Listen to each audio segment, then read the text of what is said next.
السلام علیکم۔ اور وہ خزرج کا سردار تھا، کھڑا ہوا اور کہنے لگا، باخدا تو جھوٹا ہے اور کبھی اس کو نہیں مار سکتا، اور نہ تیری یہ مجال ہے کہ تو اس کو مارے، اور اگر وہ تیری قوم کا ہوتا تو کبھی تو اس کو قتل کرنا گوارا نہ کرتا۔ یہ سن کر اسید بن حضیر کھڑے ہوئے اور کہنے لگے، اور اسید بن معاذ کے چچا زاد بھائی تھے، خدا کی قسم ہم اس کو ضرور قتل کریں گے، تو منافق ہے اور منافقوں کی حمایت کرتا ہے۔ حالانکہ یہ شخص پہلے نیک تھا مگر اب قوم کے پنج کر رہا تھا۔ حضرت عائشہ فرماتی ہیں کہ اس گفتگو کے بعد اوس اور خزرج دونوں قبیلوں کے لوگ کھڑے ہو گئے اور لڑنے پر مستعد نظر آنے لگے۔ رسول اللہ صلی اللہ علیہ وسلم ممبر سے ان کو خاموش کر رہے تھے، آخر وہ خاموش ہو گئے۔ حضرت عائشہ فرماتی ہیں کہ میں تمام دن روتی رہی، نہ آنسو تھمے اور نہ نیند آتی تھی، اور میرے ماں باپ بھی قبیدہ خاطر تھے۔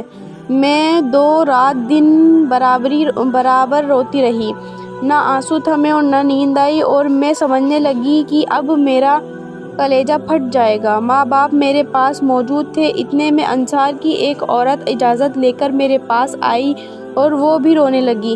مجھے اس کا نام معلوم نہیں ہو سکا۔ آخر حضور اقدس صلی اللہ علیہ وسلم اندر تشریف لائے اور سلام کے بعد میرے پاس بیٹھ گئے، ورنہ ابھی تک اس دن سے پہلے آپ صلی اللہ علیہ وسلم پاس نہیں بیٹھے تھے۔ تہمت کے بعد 1 مہینے تک آپ صلی اللہ علیہ وسلم ٹھہرے رہے اور میرے بارے میں کوئی وحی آپ صلی اللہ علیہ وسلم کے پاس نہیں آئی۔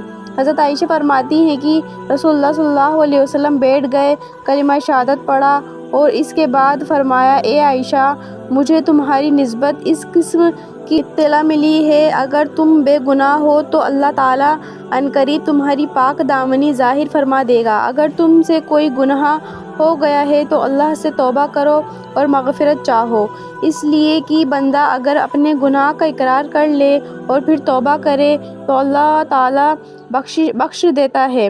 رسول اللہ صلی اللہ علیہ وسلم جب اپنی بات ختم فرما چکے تو حضرت عائشہ کہتی ہیں کہ میرے آنسو فوراً بند ہو گئے اور ایک قطرہ بھی نہیں رہا۔ پھر میں نے اپنے والد سے کہا کہ رسول اللہ صلی اللہ علیہ وسلم کی بات کا جواب دو۔ انہوں نے کہا، خدا کی قسم میری سمجھ میں نہیں آتا کہ میں کیا جواب دوں۔ پھر میں نے اپنی والدہ سے کہا کہ آپ رسول اللہ صلی اللہ علیہ وسلم کو جواب دیجیے، مگر انہوں نے بھی مجھے یہی جواب دے دیا۔ جب میں نے ان کو جواب سے عاجز دیکھا تو خود ہی جواب دینا شروع کیا، حالانکہ میں اس وقت کم عمر تھی اور قرآن بھی بہت کم جانتی تھی۔ میں نے کہا، اللہ کی قسم آپ صلی اللہ علیہ وسلم نے اس بات کو سنا اور وہ بات آپ صلی اللہ علیہ وسلم کے دل میں جم گئی اور میری طرف سے شبہ پیدا ہو گیا۔ اب اگر میں اپنی بے گناہی بھی بیان کروں تو آپ صلی اللہ علیہ وسلم مجھے سچا نہیں جانیں گے، ہاں اگر میں گناہ کا اقرار کر لوں اور میں حقیقت میں اس سے پاک ہوں تو آپ مانیں گے۔ خدا گواہ ہے، آپ میری اور آپ کی وہی حالت ہے جو یوسف کے والد یعقوب کی تھی۔